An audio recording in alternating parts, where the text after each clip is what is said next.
ये जरा सुने, मेरा मीटर घूम गया ये सुन के, ये जरा सुने आप। भारत में बांग्लादेश के प्रधानमंत्री तारिक रहमान को 12 और 13 सितंबर को नई दिल्ली में होने वाले 18वें ब्रिक्स शिखर सम्मेलन के आउटरीच सेशन में शामिल होने का आधिकारिक न्योता भेजा है। इंडिया बांग्लादेश की नॉर्मलाइजेशन जो है वो हो रही है। इंडिया बांग्लादेश को अप्रोच कर रहा है कि बांग्लादेश के साथ हमारा वही ताल्लुकात हों। बांग्लादेश के वजीर आजम को दावतनामा मौसूल हो चुका है। जाहिर है ये दोनों ताल्लुकात एक अरसे के बाद बहाल हुए हैं, तो भारत भी इनको बड़ा क्लोजली देख रहा है। और उस भारत और बांग्लादेश एक जमाने में बहुत पक्के एलाइज नजर आया करते थे। यकीन जानिए मेरा दिल दुख रहा है बतौर पाकिस्तानी। में वो कहा जी कि हमारा सिस्टम कोलैप्स कर रहा है। आप बड़े खुश होंगे मेरा ख्याल है। मुझे तो हंसी आ रही है, खुश होने की बात नहीं है। मुझे हंसी इसलिए आ रही है कि 2 दिन पहले, 1 हफ्ता पहले आप मेरे से नाराज हो रहे थे। अब नकवी साहब को क्या बोलेंगे आप? आपके जो स्टॉक्स है मिसाइल्स एंड बॉम्ब्स वो बिल्कुल लो लेवल पे पहुंच गई है और हम उसको एकदम जो बढ़ा नहीं सकते। तो ये ना हो कि शॉर्टेज हो जाए मिलिट्री को। आप कह रहे थे डिसइंटीग्रेट कर रहा है। जी मैं आई वाज सेइंग डिसइंटीग्रेट, उन्होंने कह रहे कि हो गया है, मैं हो सकता है बोला। तो जरा आप सोच लें कि हमारे जो रिजर्व्स रिक्वायरमेंट है वो उससे नीचे जा रही है। ये BNL की जो हुकूमत है, मेरे नजर में ये एज ए सॉवरेन स्टेट वो अपने ताल्लुकात बैलेंस करेंगे। हिंदुस्तान के साथ वो जंग तो नहीं कर सकते हैं क्योंकि छोटा मुल्क है। हम लाते हैं टॉक शोज और अनलिमिटेड एंटरटेनमेंट सिर्फ यूट्यूब पर। अगर आपने अभी तक हमारा चैनल सब्सक्राइब नहीं किया तो अभी सब्सक्राइब करें और बेल आइकॉन को क्लिक करके हमारी लेटेस्ट वीडियोस के बारे में अपडेट जानें।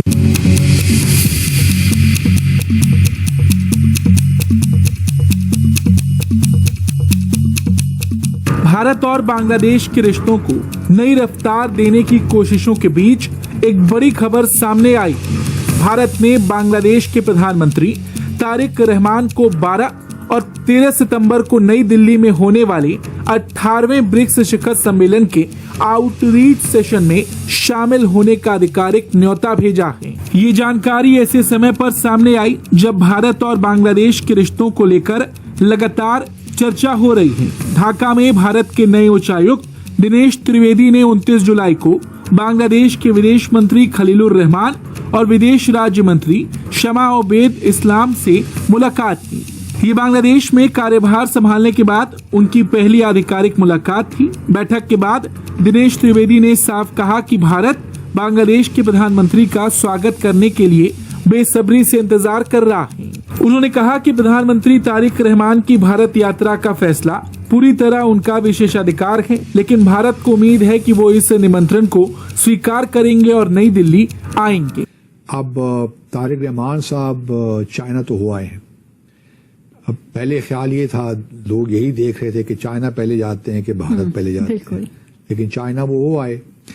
पाकिस्तान से भी उनको दावत तो है, लेकिन अगर मेरा अपना ख्याल है कि तारिक रहमान साहब शायद चले जाएं, क्योंकि ये तो बायलैटरल विजिट नहीं है ना।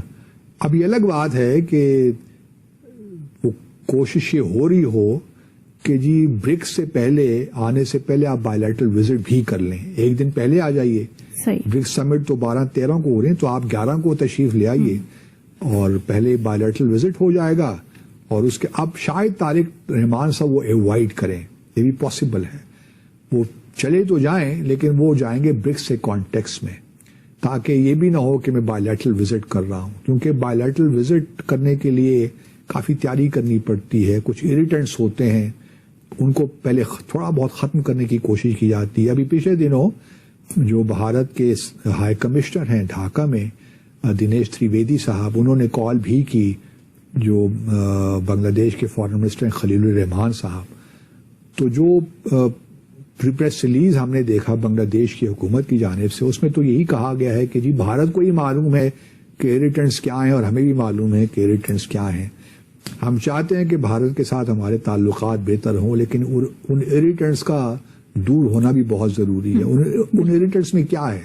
असल जो इस वक्त इरिटेंट है ना, शेख हसीना से भी ज्यादा जो इरिटेंट मैं समझता हूँ कि बहुत बांग्लादेश के नुक्ता नजर से, वो है गंगा ट्रीटी, गंगा रिवर जो वाटर ट्रीटी है उसका, क्योंकि वो एक्सपायर हो रहा है दिसंबर में और अभी तक कुछ चीजें लग नहीं रही कि उस तरफ कुछ जानिब जा रही हैं। अब ये भी देखना है कि भारत उस ट्रीटी को रिन्यू करता है, अगर करता है तो उसमें क्या अमेंडमेंट्स लाता है, क्योंकि 30 साल पहले ये एग्रीमेंट साइन हुआ था 1996 में। सही। तो बहुत सी तब्दीलियां आ गई हैं। भारत का ये कहना है कि हम उन तब्दीलियों को भी अकोमोडेट करना चाहते हैं। सिर्फ वाटर शेयरिंग का मामला अब नहीं है कि जो गंगा का पानी है उसकी सिर्फ वाटर शेयरिंग की बात हो, बल्कि हम उसको मजीद फैलाना चाहते हैं, एक्सपैंड करना चाहते हैं, ताकि उसमें और भी जो क्लाइमेट के इश्यूज हैं और बहुत सी चीजें हैं, एनवायरमेंटल इश्यूज हैं, उनको हम शामिल करें। इंडिया बांग्लादेश की नॉर्मलाइजेशन जो है वो हो रही है। इंडिया बांग्लादेश को अप्रोच कर रहा है कि बांग्लादेश के साथ हमारा वही ताल्लुकात हों। इंडिया कह रहा है कि कब वजीर आजम जो है बांग्लादेश तारक साहब जो है वो वहां पे जाते हैं, इंडिया आते हैं। कहते हैं हम तो इंतजार कर रहे हैं भैया, और तारक साहब का बड़ा यादगार जो है वो वेलकम होगा उधर इंडिया के अंदर। हमें तो तारक साहब शुरू से बहुत अच्छे लगते हैं। तारक साहब बड़े प्यारे हैं, तारक साहब ये हैं, तारक साहब वो हैं। तारक भैया जो है ना ये हुकूमत में आ गया कि मुझे लग रहा है कि समवेयर अमेरिका की मदद इंडिया ने मांगी है for a reset with Bangladesh. इसको अंडर एस्टिमेट नहीं करना चाहिए। ऊपर से पाकिस्तान भी कोशिश कर रहा है कि भाई इसको वापस लेके आओ, ये क्या कर रहा है, ये इंडिया को ये क्या हो गया इनको, ये बंगाली किधर भाग रहे हैं। तो वो भी पाकिस्तान भी कोशिश कर रहा है। लेकिन मेरी जाती राय के अंदर, पर्सनल ओपिनियन के अंदर, India has got an request. India basically requested the United states कि हमारा रीसेट करें। आपको पता है कि जो इंडिया के अंदर अमेरिकन एम्बेसडर हैं वो कभी पाकिस्तान नहीं आए, हालांकि वो साउथ सेंट्रल एशिया के हैं। वो किधर जाते हैं? वो भूटान जाते हैं, वो बांग्लादेश जाते हैं, वो सेंट्रल एशिया जाते हैं, वो कहीं और जाते हैं, बिकॉज पाकिस्तान को व्हाइट हाउस डायरेक्ट डील कर रहा है। पाकिस्तान को स्टेट डिपार्टमेंट भी उस तरह फ्रैंकली स्पीकिंग वो नहीं है उस वक्त। गेम थोड़ी डिफरेंट चल रही है। ये नेक्स्ट लेवल की चीज जो है वो हो रही है वहां पे। बहरहाल वो एक और चीज है। तो मुझे ये लगता है कि क्योंकि रिलेशंस खराब हो गए थे अगस्त 2024 में, अब वो दोबारा वहां पे यूनुस की गवर्नमेंट आ गई। यूनुस को इंडिया ने बहुत टफ टाइम दिया, इंडियंस ने उसको सांस नहीं लेने दिया। कभी बॉर्डर का इश्यू, कभी सांप छोड़ देंगे, कभी मगरमच्छ छोड़ देंगे, इन बंगालियों को अंदर नहीं आने देंगे, ट्रेड रिस्ट्रिक्शंस लग गई, एंटी इंडिया रेटरिक वहां से भी आ रही, इधर से एंटी बांग्लादेश रेटरिक चल रही। अभी वो बांग्लादेश का एक वजीर आजम का था, कोई एनवॉय, उसको बुलाया इन्होंने कोई बिम्स्टेक की कॉन्फ्रेंस के इंडिया के अंदर, ठीक है। जैसे ही बुलाया एयरपोर्ट पर रोक लिया, क्यों आ रहे हो भाई, तुम तो तकरीरें करते हो, उसके बारे में लिख दिया, उसको खज्जल जलील किया, तो वो वहां से वापस चला गया। उसने कहा ठीक है जी, वो वापस चला गया। तो मैं इसको इस एंगल से समझता हूं कि ये एक